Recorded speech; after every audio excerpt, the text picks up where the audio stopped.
Bienvenue dans cette nouvelle analyse. Aujourd'hui, on va se plonger dans une collection de textes vraiment fascinants qui tournent autour de l'œuvre de l'artiste et penseur Franck Laloux. Bonjour, oui, on va parler de la mystique des lettres hébraïques, de calligraphie, de kabbale. Notre mission, si on l'accepte, c'est de comprendre comment 22 signes peuvent être bien plus qu'un outil. Absolument. Comment ils peuvent devenir un vrai chemin initiatique, une façon de décrypter le monde, En fait, on quitte complètement le fonctionnel pour entrer dans le symbolique. voire le magique. Ces sources ne traitent pas les lettres comme des symboles passifs, mais comme des entités vivantes, des énergies, presque des personnages. Et tout semble commencer par une idée de secret. Un des textes cite la première phrase de l'évangile de Thomas. « Voici les paroles cachées ». Ça donne le ton, quoi. C'est ça. Le concept du sod, le sens secret, est partout. Mais l'idée, ce n'est pas qu'on nous cache quelque chose. C'est plutôt qu'il y a un trésor qui demande un effort pour être découvert. Exactement. Et l'exemple le plus fort, c'est sans doute le nom divin, le tétragramme YHW. Ah oui, ce nom qu'on écrit mais qu'on ne prononce pas. Voilà. Les sources le qualifient de graphème pur. Il existe pour l'œil, pas pour la bouche. C'est l'ineffable. Il y a ce rituel incroyable, non? Une seule fois par an? Oui, au temple de Jérusalem, le grand prêtre entrait dans le Saint des Saints et le prononçait. Mais au même moment, à l'extérieur, la foule poussait un immense cri. Pour couvrir le son de sa voix. C'est ça, pour que le nom soit à la fois dit et non dit. Le Talmud dit qu'il était visible et invisible. Il est là, sous nos yeux, mais il nous échappe. C'est l'incarnation même du secret. C'est le cœur de cette tradition. Le sens le plus profond est à la fois présent et voilé. D'accord, alors plongeons là-dedans. Si on suit la logique de ces textes, l'alphabet est un chemin initiatique. Et ce chemin a un début. Un début qui n'est pas forcément là où on l'attend. On pense tout de suite à la première lettre, Aleph, le symbole de l'unité, du commencement. Oui, Aleph, c'est l'un. L'unité primordiale, la force vitale brute, ce qui existait avant la création. Un état de perfection, solitaire presque. Mais ça pose une question philosophique vertigineuse. Oui, la grande question. Comment passe-t-on de l'un au deux? Comment l'altérité, la diversité peuvent-elles exister si, au départ, il n'y a que l'unité parfaite qui prend toute la place? C'est un paradoxe qui hante les mystiques. Et la Kabbale y répond avec une idée d'une profondeur poétique folle, le Tzimtzum, Tracter, se retirer en lui-même pour créer un vide en son propre sein. pour laisser de la place à l'autre. C'est un acte non pas de puissance, mais d'amour. S'effacer pour que l'autre puisse être. Ça change toute la perspective. Complètement. Ce n'est pas une explosion, c'est une respiration, une ida, une inspiration. Et c'est pour ça que la Torah, C'est exactement pour ça que la Torah, le récit de la création, ne commence pas par Aleph, la lettre de l'un. mais par la deuxième, bête, le B. Voilà, la lettre bête qui symbolise la maison, le foyer. La dualité, la création dans le multiple. Oui, et sa forme est fascinante. Elle est fermée sur 3 côtés, mais ouverte vers l'avant. Elle tourne le dos à ce qui la précède, donc à l'Aleph. Comme pour dire qu'il faut faire le deuil de l'unité originelle pour pouvoir exister. Il faut accepter la séparation. C'est une idée très forte. C'est presque de la psychologie, cette nécessité de se séparer pour devenir soi-même. Mais de là à donner une personnalité aux lettres, Et pourtant, c'est exactement ce que raconte un conte merveilleux du Talmud. le concours des lettres, Le premier The Voice de l'univers, oui. Avant la création, les 22 lettres se présentent devant Dieu, chacune plaidant sa cause. j'adore cette image. Et alors comment ça se passe? La lettre Shin avance qu'elle est la première de Shaddai, un nom de Dieu. Mais elle est aussi la première de Sheker, le mensonge. Elle est retoquée. Chaque lettre a sa part d'ombre. Et c'est le bête qui gagne. C'est le bête, oui, parce qu'il commence le mot braka, la bénédiction. La création est donc un acte de bénédiction. Et le pauvre Aleph dans tout ça, il doit être déçu. Il l'est. Mais Dieu le console. Tu seras la cime de toutes les lettres, lui dit-il. La lèvre reste le principe premier, l'unité silencieuse qui sous-tend tout. Ces lettres sont vraiment des personnages. Après le bête, la maison, il y a le guimel, le chameau, qui invite au voyage, et ce couple que je trouve incroyable, le vav et le zayin, Ah oui, le Vé et le Zayin. fondamental. Graphiquement, elles sont presque identiques. Un simple trait vertical. Mais le vav, c'est le crochet, le lien, ce qui assemble. C'est la paix. Le zayin, avec sa tête plus large, c'est l'épée, ce qui tranche. C'est la guerre. Et le fait qu'elles se ressemblent autant, ça veut dire que... Ça veut dire qu'elles sont inséparables, que la paix et la guerre, le bien et le mal, ne sont pas deux réalités opposées. Mais les deux faces d'une même pièce. C'est tout le génie de cette pensée. Elle refuse les dualismes simplistes. Ce sont deux pôles d'un même système, deux forces nécessaires à la dynamique du monde. Si une simple paire de lettres cache tant de complexité, j'imagine pour les textes entiers. Comment s'y retrouver? C'est là qu'intervient une méthode, un guide de lecture à plusieurs niveaux, le principe du Pardes. Pardes. Ça sonne comme paradis. Et c'est bien le mot. Pardes veut dire verger ou paradis, mais c'est surtout un acronyme pour les 4 niveaux de lecture. Les 4 niveaux? Oui, P pour pshat, le sens simple, littéral. R pour remez, le sens allusif, l'indice.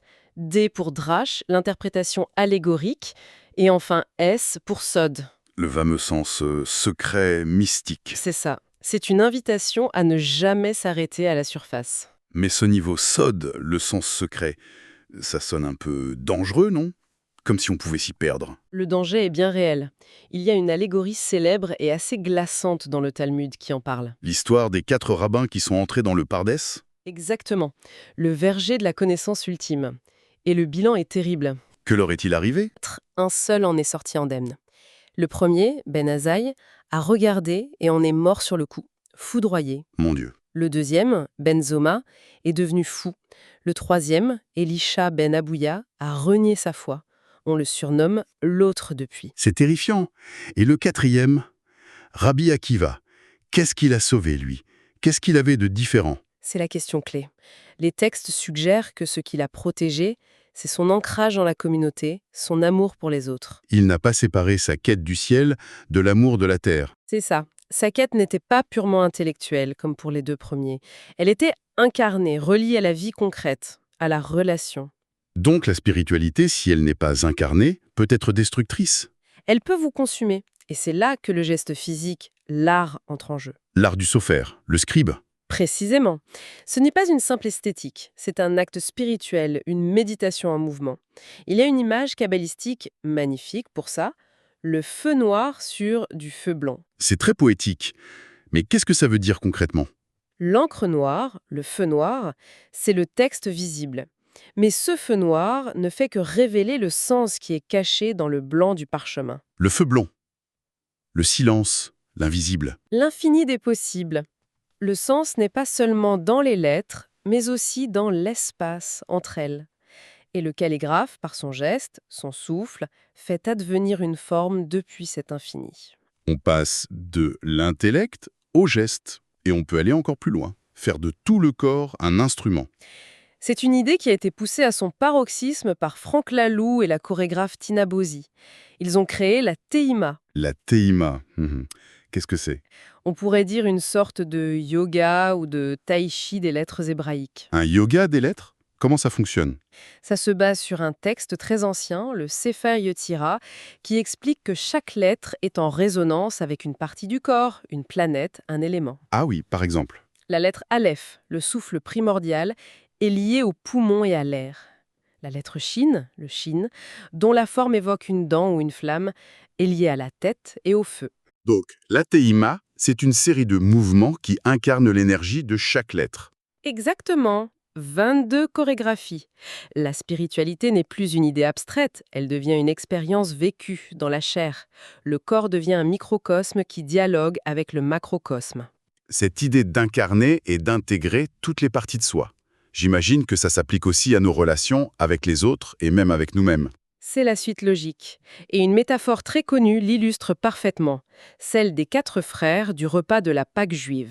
Ah oui, l'intelligent, le méchant, le simplet. Et celui qui ne s'est même pas posé de questions. Voilà. L'intelligent, le méchant, le simplet et celui qui est perdu. Et le message fondamental, c'est que la Pâque, la libération, ne peut avoir lieu que si les 4 sont assis à la même table. On ne peut pas chasser le méchant ou ignorer le simplet. Il faut tout intégrer. Mais je comprends, pour le simplet ou celui qui ne sait pas, mais appeler un personnage le méchant, ce n'est pas un peu réducteur. On doit juste tolérer une partie de nous qui est mauvaise. C'est une excellente question. Le mot hébreu, racha, est souvent traduit par méchant. Mais il signifie plus profondément celui qui se fragmente, qui se sépare. D'accord. Et il est nécessaire à la table, parce que sa question « qu'est-ce que ça veut dire pour vous ?», bien que provocatrice, force les autres à définir leur identité.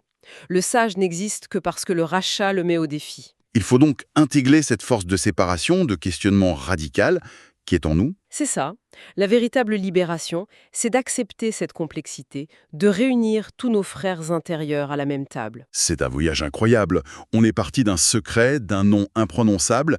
On a traversé un alphabet personnage, vu les dangers de la quête, pour arriver à une spiritualité qui doit s'incarner dans le corps, le geste et même dans nos parts d'ombre. C'est une boucle complète. Et dans cette perspective, l'étude, ce n'est pas accumuler un savoir, c'est maintenir un désir. Le désir de questionner. Oui, les textes soulignent que le mot lama, pourquoi, est formé de lamed, le désir d'apprendre, et même la matrice des questions. Étudier, c'est garder cette matrice vivante. Donc ne jamais cesser de questionner. Et ne jamais croire qu'on est arrivé à la fin, ce qui m'amène à une dernière idée pour la route. Je vous écoute. La tradition hébraïque ne conçoit pas une fin qui finit. Lors de la fête de Simchat Torah, qui célèbre la fin du cycle de lecture de la Torah, à l'instant même où le dernier verset est lu, on enchaîne immédiatement avec le premier. Le cycle recommence sans la moindre interruption. Jamais de point final. La dernière lettre, le Tav, renvoie à la première, l'Aleph. Toujours. Et la pensée à laisser mûrir serait donc celle-ci. Et si notre propre quête de sens n'était pas une ligne droite vers une réponse finale, mais une spirale infinie, un chemin où chaque fin n'est que le signe d'un nouveau commencement, et où chaque réponse que l'on trouve n'est en fait qu'un prétexte pour formuler une question encore plus belle, encore plus profonde.